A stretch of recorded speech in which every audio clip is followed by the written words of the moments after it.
सकहूं तोर अरे अमरऊ मारी, काह कीट बपुरे नर नारी। बेचारे कीड़े मकोड़े सरीखे नर नारी तो चीज ही क्या है, मैं तेरे लिए तो देवताओं से भी लड़ सकता हूं। इन किसी स्त्री पुरुष ने कुछ तुमसे बोल दिया होगा, किसने क्या कहा है, अब भी उसकी गर्दन उड़ा दी जाएगी, मृत्यु दंड दे दिया जाएगा। पर बोल तो सही, क्या हुआ है, किसने क्या कहा है। जानसी मोर स्वभावो बरोरू, मन तब आनन चंद चकोर। तू मेरे स्वभाव को तो जानती है के कई, मेरा मन तो सदा तेरे ही मुखरूपी चंद्रमा का चकोर है। मैं तो सदैव तुमको ही सबसे ज्यादा चाहता हूं, तुमको ही सबसे ज्यादा मानता हूं। मेरा मन सदैव तेरे मुख की तरफ लगा रहता है, तेरे बिना तो मैं जी भी नहीं पाता हूं।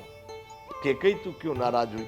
राजा दशरथ उस केकई को मना रहे हैं जो कि इतना दंड देने वाली है। इसलिए बंधुओं कहा गया है, त्रिया चरित्रम पुरुषस्य भागम।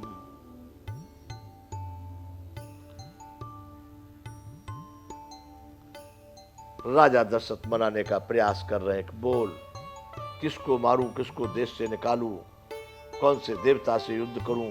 अरे प्रिया प्राण सुत सरबस मोरे, परिजन प्रजा सकल बस तोरे। हे प्रिया केकई, मेरी प्रजा कुटुंबी सर्वस्व संपत्ति पुत्र यहाँ तक कि मेरे प्राण भी, ये सब तेरे ही बस में, तेरे अधीन है। तू चाहे तो मैं अपने प्राण भी दे सकता हूं। प्रजा परिजन प्रजा सकल बस तोरे, सब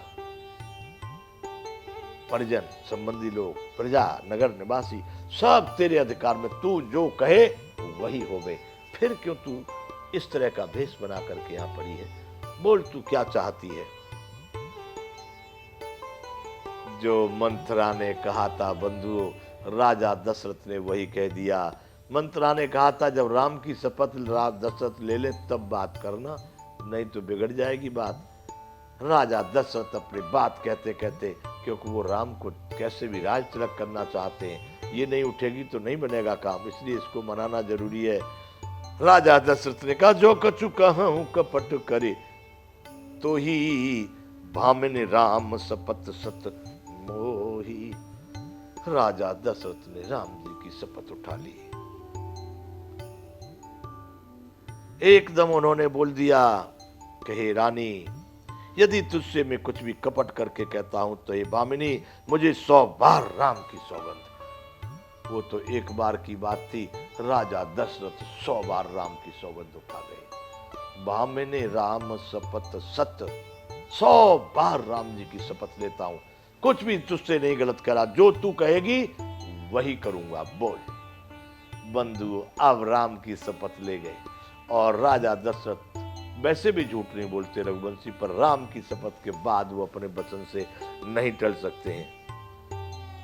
राम की शपथ लेकर के फिर महाराज कह रहे, अरे बेहसी मांगू मन भावती बाता, भूषण सजय मनोहर गाता।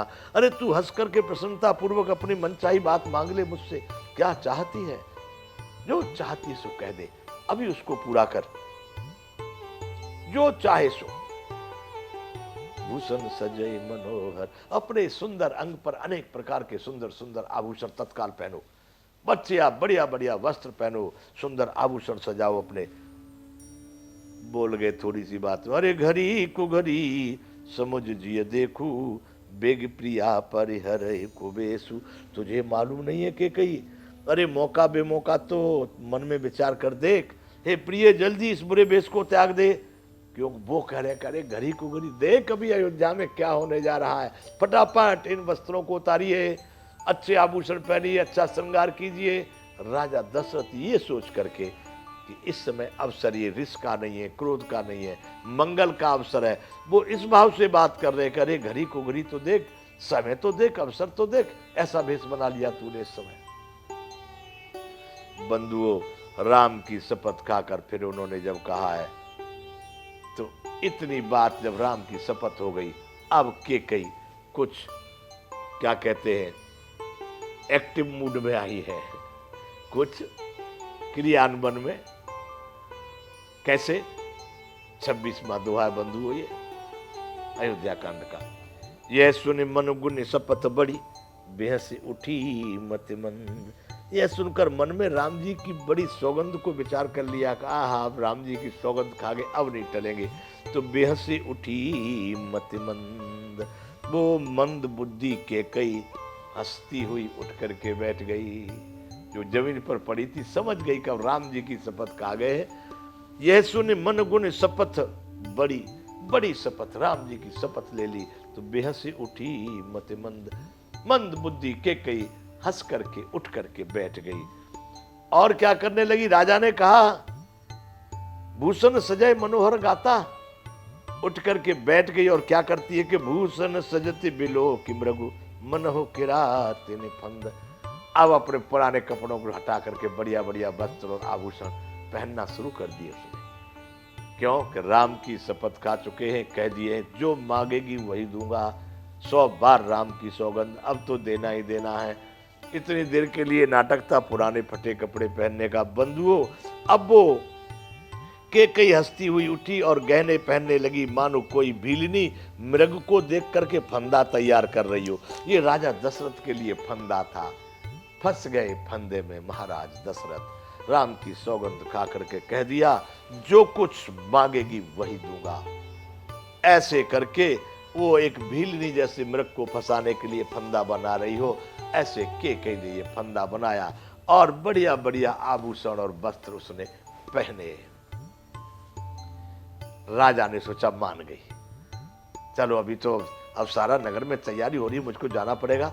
अब मान गई, चलो अच्छा हो गया, नहीं तो बड़ा गड़बड़ हो जाती। अभी ये मालूम नहीं मन हो किरातिन फंद, उस भीलिनी ने ये फंदा डाला है तुमको फंसाने का। राजा तुम निकल नहीं पाओगे यहां से। पुण्य कह रहा हो सुहृदय जिय बानी, प्रेम पुलक मृदु मंजुल। बड़े प्रसन्न होकर के राजा ने क्या समझा कि ये तो मेरी पत्नी है, मेरी बात को मानती है, मेरी प्राण प्रिया है। अपने जी में केकई को अपनी सुहृद जान करके मेरी हृदय वाली है, मेरी बात को मानने वाली है, ऐसा सोच करके राजा दशरथ बड़े प्रसन्न होकर के, पुलकित होकर के और बड़ी मीठी और कोमल वाणी से कह रहे हैं। अब उनको ये लगा कि वो तो मान गई, अब सब कामराज काज का बढ़िया होगा। क्या कहे कि भामिने भयहु तोर मन भावा। अरे केकई, तुझको ये बताने आया हूं मैं कि तेरे मन की बात आज पूरी हो गई। घर घर नगर आनंद बधावा। पूरे नगर में जाके देख, घर घर पर बधाई हो रहे हैं, आनंद आनंद है। सारे नगर के पुरवासी घर घर पर आनंद के बधाई बज रहे हैं। क्या कि राम हृदय हूं काले जुबराजू। बंधुओं, यही तो सबसे बड़ी खोट थी। सजहि सुमोचन मंगल साके कही, कल मैं राम को युवराज पद दे रहा हूं। सारे नगर की जो भी सुहागिन स्त्रियां हैं, सुंदरी स्त्रियां हैं, सुनैनी स्त्रियां हैं, वो सब मंगल साज सजा रही है। कल राम को युवराज का पद दिया जा रहा है। बंधुओं, यही तो सबसे बड़ा खटका था। इतना जैसे ही केकई ने सुना कि राम को युवराज पद दे रहे हो, सब में मंगल सज रहे हैं। दल की उठे सुने हृदय कठोरू, जन छुई गयऊ पाक बर तोरू। एक फोड़ा होता है, सब लोग जानते हो, तो जिसको कहते हैं बाड़ तोड़, बाल तोड़। मतलब कहीं उसको कदाच कहीं बाल टूटता है, क्या होता है, तो बड़ी जोर से अंदर से निकलता है वो।